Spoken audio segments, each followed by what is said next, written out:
Mesozoic era, जिसे dinosaur era भी कहा जाता है, ये वो दौर था जब धरती पर विशालकाय डायनासोर्स और रेप्टाइल्स का एक छत्र राज हुआ करता था। मेसोजोइक एरा की शुरुआत आज से तकरीबन 252 मिलियन साल पहले हुई थी। अंत परमियान एग्जिस्टेंस के बाद हुई थी। इसे धरती के सबसे विशालकाय ग्रेट एग्जिस्टेंस में से एक माना जाता है। इस एग्जिस्टेंस से चलते धरती से लगभग 56% मरीन लाइफ और 70% एनिमल्स और प्लांट स्पीसीज का अंत हो गया। इसके बाद अस्तित्व में आया मेसोजोइक एरा, जिसे मुख्य रूप से 3 भागों में बांटा गया है, जिनमें से पहला है ट्रियासिक पीरियड, जो कि आज से तकरीबन 252 मिलियन साल पहले से लेकर 200 मिलियन साल के पीरियड तक को कहा जाता है। इस दौरान सबसे पहले डायनासोर्स और रेप्टाइल्स अस्तित्व में आए थे, जो कि समय के साथ दुनिया भर में फैल गए। दूसरा है जुरासिक पीरियड, जो कि आज से 200 मिलियन साल पहले से लेकर 145 मिलियन साल तक के पीरियड को कहा जाता है। इस दौरान सबसे पहले मैमल्स, बर्ड्स और डायनासोर अस्तित्व में आए थे। तीसरा है क्रेटेशियस पीरियड, जो कि आज से 135 मिलियन साल पहले से लेकर 66 मिलियन साल पहले के पीरियड को कहा जाता है। इस दौरान कई प्रकार के डायनासोर्स, मैमल्स और पौधे अस्तित्व में आए थे, पर क्रेटेशियस पीरियड के अंत में आज से तकरीबन 65 मिलियन साल पहले डार्टिंग पर से इन विशालकाय डायनासोर्स का अंत हो गया।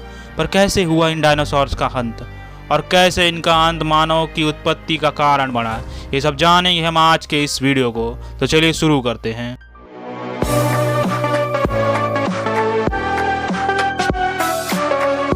हेलो फ्रेंड्स, मैं सौरव शुक्ला आपके अपने यूट्यूब चैनल अल्ट्रा जी के स्टडी में स्वागत करता हूं। दोस्तों, आज से तकरीबन 6 करोड़ 50 लाख साल पहले करीब 15 किलोमीटर का विशाल एस्टेरॉयड अचानक हमारी धरती से आ टकराया। ये टक्कर हिरोशिमा पर गिराए गए एटम बम से भी करीब 10 अरब गुना ज़्यादा शक्तिशाली था। इस एस्टेरॉयड के धरती के टकराने के तुरंत बाद ही सैकड़ों किलोमीटर दूर तक आग का गोला फैल गया, जिसने अपने रास्ते में आने वाले सभी जीवों को राख में बदल दिया। इस टक्कर से समुद्र में कई मीटर ऊंची लहरें उठी, जिन्होंने आधी दुनिया में तबाही मचा दी। इस टक्कर के बाद निकले धूल और राख आसमान में धीरे धीरे फैल गए, जिसके कारण कई दिनों तक हमारा वायुमंडल गैस और डस्ट से पूरी तरह ढक गया, जिससे हमारी सूरज से आने वाली प्रकाश की किरणें धरती की सतह पर पहुंचना बंद हो गई, जिसने धरती के फूड चेन को इम्बैलेंस कर दिया। साथ ही इसके वजह से हमारी धरती का तापमान कई डिग्री सेल्सियस तक गिर गया। अचानक से आई इस महाविनाश की वजह से जीव जंतु और पेड़ पौधों की कई प्रजातियां तुरंत ही नष्ट हो गई। कुछ महीनों बाद पृथ्वी के वायुमंडल से गैस और डस्ट साफ हुई और प्रकाश की किरणें धरती पर पहुंचने लगी। लेकिन उसके बाद ग्रीन हाउस गैसेस, जो कि पृथ्वी के वायुमंडल में पहुंच गई थी, उन्होंने अचानक पृथ्वी को बहुत गर्म करना शुरू कर दिया। तापमान में आए इस भयानक उतार चढ़ाव ने कई और प्रजातियों को नष्ट कर दिया। इस मास एग्जिस्टेंस के घटना को क्रिटेशियस पैलोजियन एग्जिस्टेंस इवेंट के नाम से जाना जाता है। इस भयानक तबाही के चलते धरती पर रहने वाले तकरीबन 75% एनिमल्स और प्लांट स्पीसीज हमेशा के लिए विलुप्त हो गए। धरती पर रहने वाले 25 किलोग्राम से ज़्यादा वजन वाले सभी जीवों का खात्मा हो गया। साथ ही पेड़ पौधों की कई प्रजातियां विलुप्त हो गई। पर इस भयानक तबाही के बावजूद कुछ छोटे मैमल्स और उड़ने वाले जीव अपने आप को बचाने में कामयाब रह गए।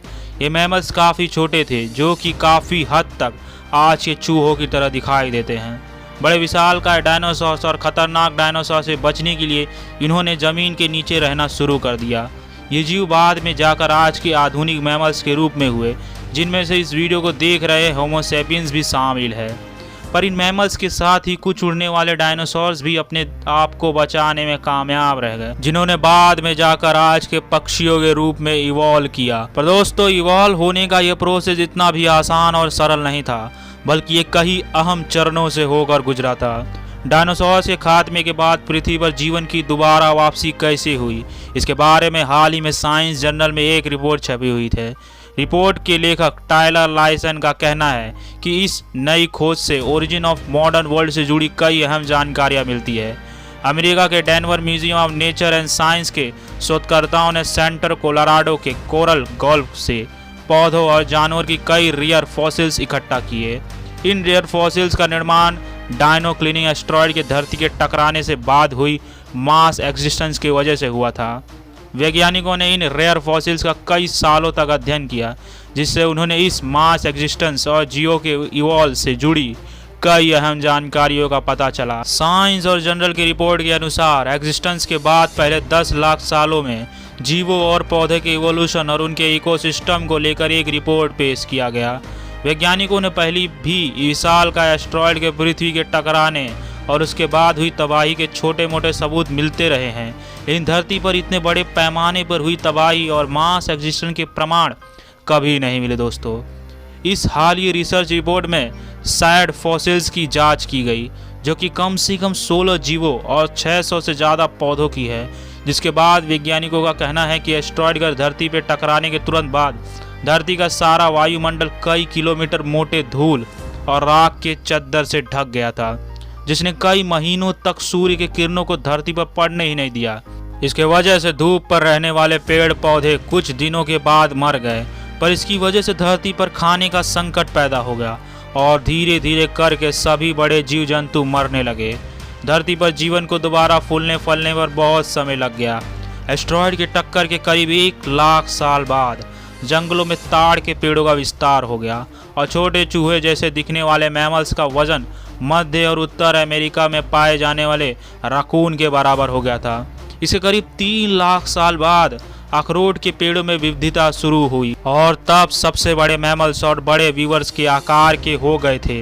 इस नई स्टडी के मुताबिक ये मैमल्स पेड़ों पर विकसित हो रहे थे, जहाँ धीरे धीरे उन्होंने 2 पैरों पर चलना शुरू कर दिया। फॉसिल्स का रिकॉर्ड दिखता है कि 7 लाख साल के बाद फलदार पौधे की उत्पत्ति हो गई थी और ये धरती के बड़े हिस्से में फैल गए थे। इसके साथ ही 2 सबसे विशाल मैमल्स भी इसी दौर में नजर आने शुरू हो गए थे। इनका वजन करीब 50 किलो और आकार भेड़िए के बराबर था। ये उन जीवों से करीब 100 गुना ज़्यादा भारी थे जो डायनो किलिंग एस्टेरॉयड के धरती पर टकराने के बाद जिंदा बचे थे। देखा जाए दोस्तों तो ये बहुत तेज विकास था, पर आखिर ये मैमल्स समय के साथ बड़े क्यों हो रहे थे? इसके पीछे कई वजह हो सकती है, पर इनमें से जो सबसे ज़्यादा प्रमुख है, उस समय में उपलब्ध भोजन था। उस वक्त ताक फलीदार पौधे, जिन्हें लेग्यूम प्लांट्स भी कहा जाता है, वो धीरे धीरे विकसित हो रहे थे।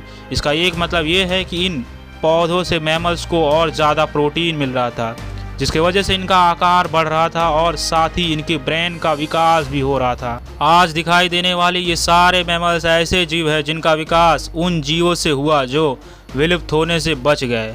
तो फ्रेंड्स, अगर आपको हमारा ये वीडियो अच्छा लगे तो इस वीडियो को लाइक करें, ज़्यादा से ज़्यादा शेयर करें फेसबुक पर, व्हाट्सएप और यूट्यूब पर, और ऐसे ही वीडियो देखने के लिए हमारे चैनल अल्ट्रा जीके स्टडी को सब्सक्राइब करें। तब तक के लिए वीडियो के अंत तक बने रहने के लिए आप सभी का दिल से धन्यवाद।